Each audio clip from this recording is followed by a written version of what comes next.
Today on BRStv Investigates, will double the power heads and double the flow result in faster growing corals? What about double the power heads and quadruple the flow? Let's find out.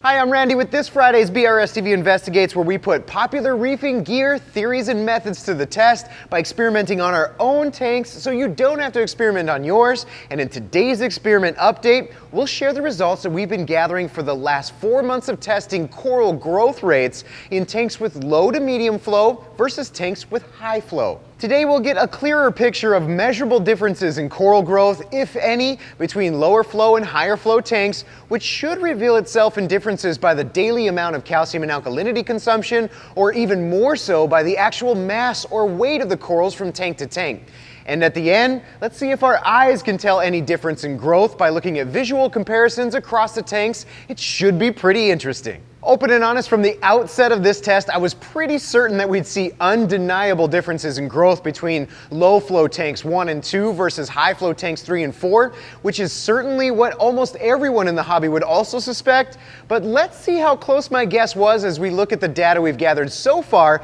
in an attempt to answer the question, will increasing the flow in your display tank by 2 to 4 times result in faster coral growth? Because flow is such a vital component to almost every major function in our corals, including balancing chemistry within and around the corals, providing a delivery mechanism for food and nutrition to reach the corals' polyps and tissues, as well as aiding in the removal of waste and photosynthetic byproducts away from the corals, I'd venture to guess that many reefers would agree that the right amount of flow inside the tank should result in improvements to coral health, coloration, and metabolic function. And if that were the case, we'd also expect to see an increase in coral calcification and growth. So it's in that spirit that we set up a 4-tank experiment with 2 opposite flow rates in order to see if we could put some validity to the notion that increased flow will yield increased growth. Let me show you how we plan to approach this one. As Ryan laid out in the introduction video to our flow experiment test, we have 4 Red Sea E170s, each with 2 Ecotech Radion XR15s set to their popular AB+ spectrum, Neptune Apexes complete with dose dosers for auto water changes and for supplementing alkalinity and calcium, Brightwell bricks at the bottom of each tank for biological filtration, and finally almost 100 corals, with each tank getting 24 test corals, all donated by ORA. I'll tell you right now that the captive bred and raised nature of the ORA corals and the availability of nearly exact replicas of similar coral species have worked out so far to make this one of the easiest experiments we've done, especially given that out of nearly 100 corals in a newly set up bare bottom tank, which can be some of the most challenging environments for corals to thrive, we've experienced 0 mortalities across the board. Okay, so we set up 2 redundant experiments in order to compare the results from tank 1 to tank 3 and tank 2 to tank 4. Tank 1 and 2 will be the low to medium flow test tanks that are fitted with 2 Vortec MP10s running at 100% reef crest mode for an approximate max turnover rate of 3,000 gallons per hour, which on this 45-gallon E170 works out to be around 66 times turnover. On tanks 3 and 4, we'll double up on the MP10s for a total of 4 on each tank, which will give us a max flow rate capacity of around 6,000 gallons per hour,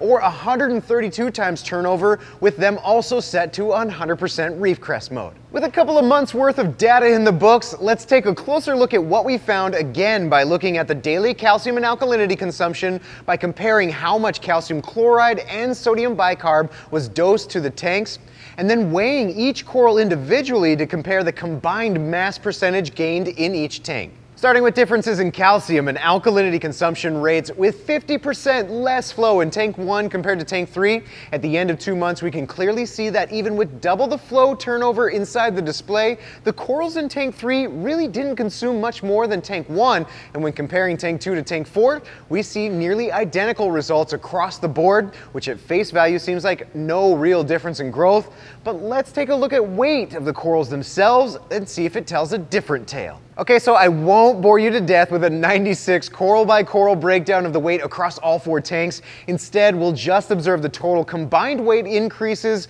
from when the corals were first added into the tanks to their weight after 2 months of being exposed to 2 significantly different flow rates. Getting right into it, we see that after 2 months, the low to medium flow tank 1 gained 19.66 in overall coral weight, which is pretty awesome if you ask me. However, at nearly double the amount of flow happening throughout tank 3, there was only an average of 25.52% weight gain for a slight increase of a little over 5%. In our redundant experiment, the lower flow tank 2 corals gained 29.12%. However, the higher flow tank 4 showed even less growth at just 22.88%. So with these results combined, I'd say that in terms of weight or mass gained, we're also seeing no significant difference between high versus low flow tanks. But wait, we're not done yet. Alright, so after what we've seen so far, we could just go ahead and rate this one on the Reef Fantasy or Reef Certainty scale, but we thought we'd add another dimension to this test and see if we could really get some measurable results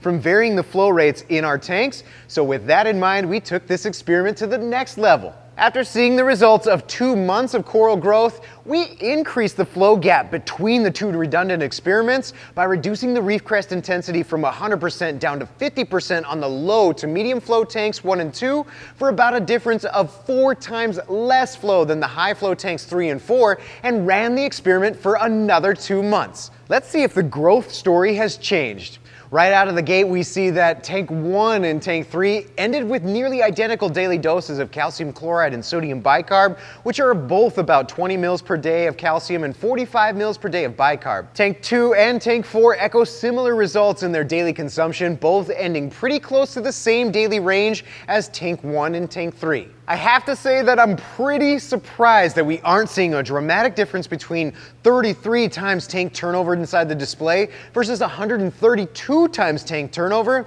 which almost certainly the reefing community, including myself, would have expected. But let's review the coral weight differences at these flow rates to be sure. Again, after another 2 months of experimenting, much as I suspected from the consumption results, comparing the 12.15% coral mass increase in tank 1 to the 20.22 gain in tank 3 isn't overwhelmingly dramatic, especially when you couple that with the 1% difference between the low flow tank 2, which had a 15.28% increase in weight, versus tank 4 that only edged out an additional 16.59% gain. So now we've seen the data for 2 different experiments showing very similar results, but what about the visual look of the corals themselves? Will our eyes be able to pick up on any visual cues of growth differences between one flow rate to another? Here are some side-by-side comparisons of all 4 tanks, comparing tank 1 to tank 3 and tank 2 to tank 4 after 4 months of different flow rate testing.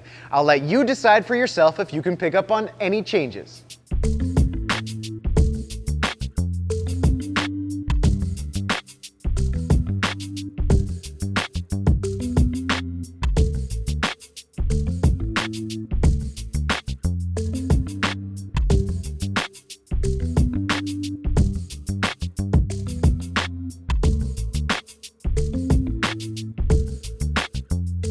I think that after what we saw here today in terms of increasing flow in your display by 2 to 4 times, resulting in faster coral growth, I think it's really tough to rate this one more than a 3 on the Reef Fantasy scale, and the only reason it's not a 1 is that our results that we gathered in the last few months really defies so much common thought about flow. That includes numerous anecdotal accounts from hobbyists to leading coral farmers, as well as what other institutional research has produced in terms of varying flow rates and coral growth. A couple of things that this test didn't touch are the differences between our artificial testing environment and the actual home reef tank, where variables like aquascape and the dead spots it can create affect the overall flow patterns in the tank. This isn't something that we attempted to replicate here in our experiment, and why I still would rate this one a 3 instead of a 1. My biggest takeaway here is that at the bottom end of seemingly common flow rates for SPS corals at just 33 times turnover, we're still seeing similar growth results as 4 times that amount of flow at 132 times turnover